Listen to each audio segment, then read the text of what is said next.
તો ઉત્તર ગુજરાતના મોટાભાગના જિલ્લામાં વરસાદ વરસી રહ્યો છે, ત્યારે પાટણમાં પણ સવારથી ધીમી ધારે વરસાદ વરસ્યો હતો, જેના કારણે વાતાવરણમાં ઠંડક ફેલાઈ ગઈ હતી।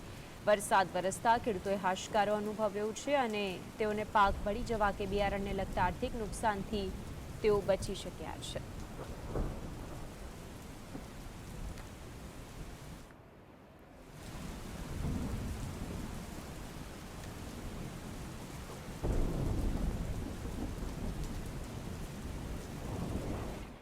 તો આજે અંગે વધુ માહિતી માટે પાટણથી સંવાદદાતા અલ્કેશ જોડાઈ ગયા છે। અલ્કેશ, પાટણમાં પણ છેલ્લા લાંબા સમયથી રાહ જોઈ રહ્યા હતા લોકો, પરંતુ પછી વરસાદે એન્ટ્રી કરી છે।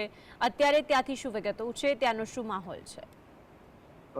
માનસી, ચોક્કસ જે રીતે વરસાદી સિસ્ટમ પાટણ જિલ્લામાં સક્રિય થઈ છે અને છેલ્લા 2 દિવસથી જે રીતે વાદળો કાળા ડિબાંગ આવી રહ્યા છે અને ધીમી ધારે વરસી પણ રહ્યા છે અને જે વરસાદની રાહ જોતા હતા જિલ્લાવાસી ખેડૂતો, એને ક્યાંક ને ક્યાંક સમયસર આજે વરસાદ વરસ્યો છે। આજની વાત કરીએ તો વહેલી સવારથી જ મેઘરાજા ધીમી ધારે વરસી ગયા છે અને અત્યારે હાલ થોડા રોકાય છે, પણ અમી છાંટણા ચાલુ છે। આને લઈને જે રીતે ખેડૂતોએ પોતાના ખેતરમાં અત્યારે હાલના જે પાક વાવ્યો હતો એ પાકને જીવતદાન મળ્યું છે। જે પાણી માટે એ લોકોને મહેનત કરવી પડતી ટ્યુબવેલ આધારિત કે અન્ય સ્ત્રોત ઉપર, એને ક્યાંક ને ક્યાંક રાહત મળી છે। સાથે સાથે વાત કરવામાં આવે તો જનજીવન ક્યાંક ને ક્યાંક અત્યારે હાલ પ્રફુલ્લિત બન્યું છે। નો ડાઉટ જે પાણી ભરાવાની સમસ્યાઓ છે, રોડ ઉપરની ખાડા એ તો યથાવત રહી છે, પરંતુ જે કબાટોમાં અને ખીચીઓ પર લટકેલી છત્રીઓ આજે બહાર નીકળી છે અને લોકો આજે બહાર પલળવાનો ક્યાંક આનંદ લેતા હોય છે અને જે છત્રી છે એ છત્રી લઈને બહાર નીકળી કામ ધંધે નીકળ્યા છે। વરસાદ આવવાથી નવજીવન પલ્લવિત થયું છે, પાટણ જિલ્લામાં લીલોતરી છવાઈ છે।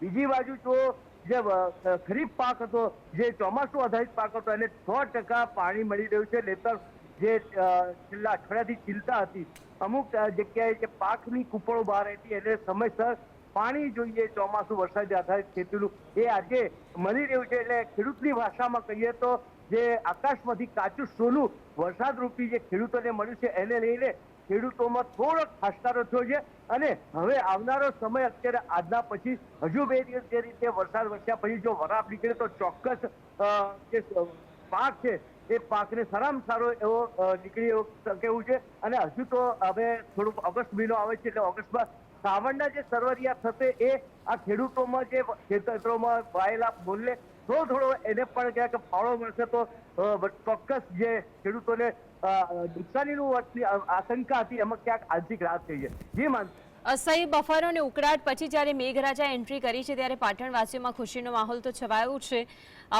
આગામી સમયની અંદર જો આવો સારો વરસાદ રહે છે તો ખેડૂતો માટે ખુશી છે। અલ્કેશ, ચોક્કસ જો માનસી આમ વાત કરીએ ને તો ઉત્તર ગુજરાતનો જે ડ્રાય એરિયા કહેવાય છે ને, અત્યારે છેલ્લા કેટલાક સમયથી ગરમીનો જે મે જૂનમાં પાટણની પ્રજાએ અનુભવ કર્યો છે, સતત ગરમી, બફારો અને ઉકળાટ, એને લઈને જે રીતે વાતાવરણમાં લોકોથી હેરાન પરેશાન હતા એમાં આંશિક રાહત મળી છે। આવી રીતે જે રીતે વરસાદ આવે છે, વરસાદને કારણે ક્યાંક ને ક્યાંક ઠંડક પ્રસરતી હોય છે, એ ઠંડકને કારણે કોઈ કહી શકાય નહીં કે હાલ અત્યારે શાંત થઈ ગયું છે। અને બીજી રીતે વાત કરવામાં આવે તો અત્યારે હાલ કોઈ જે ગરમી હતી એમાં આંશિક રાહત મળી છે। જી, જે વૃક્ષો છે, જે રીતે આપે કહ્યું ખેતરોની અંદર જે પરિસ્થિતિ સર્જાઈ હતી અને ખેડૂતોના ખેતરને અત્યારે હાલ જે પાક છે તેને નવું જીવતદાન મળ્યું છે। ઉત્તર ગુજરાતની અંદર જ્યારે વરસાદ નહોતો વરસી રહ્યો ત્યારે કેટલી જગ્યાએ તો હવન કરવાનો વારો આવ્યો હતો કે હવે તો મેઘરાજા આવે અને અહીં આજે અમને છે જે વરસાદની જરૂર છે તે વરસાદ આવે।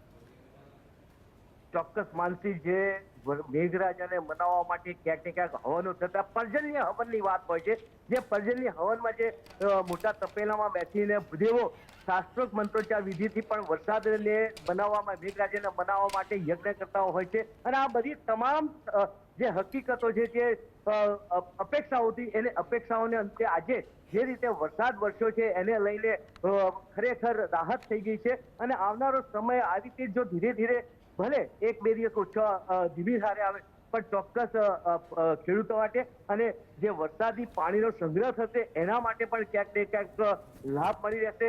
જે તળાવો છે તળાવોમાં પાણી ભરાવા લાગ્યા છે. એને કારણે જે બારમાસી પાણીની જે સમસ્યા હોય છે ઉનાળામાં આવતી હોય છે એ શિયાળાની પહેલાની શરૂઆતમાં ક્યાંક ને ક્યાંક રાહત મળશે.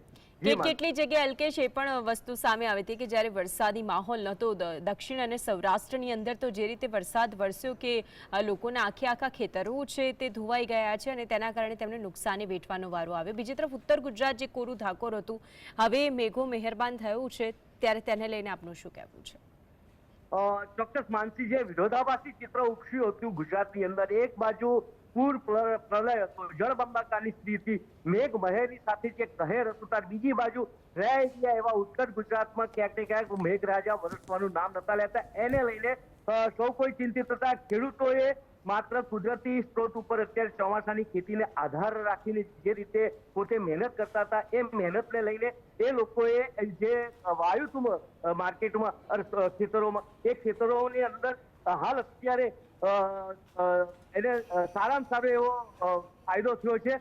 અને અત્યારે જે ખેડૂત છે એને જે વરસાદી જે ખેતરમાં વાયેલા છે એને લઈને ક્યાંક ને ક્યાંક ભાવોમાં પણ અંકુશ રહેશે. અને જે એમસીડી એક્ટ ને અથવા તો સટ્ટા બજારો જે ખેડૂતોના પાકના આધારે અથવા તો વાવણીના આધારે જે રીતે નક્કી થતા હોય ભાવ, એમાં ક્યાંક ને ક્યાંક આંશિક રાહત પણ મળી શકે એવી છે. જી માનસી. બિલકુલ અલ્કેશ, આપ જોડાયા અને વિગતો જણાવી તે બદલ આપનો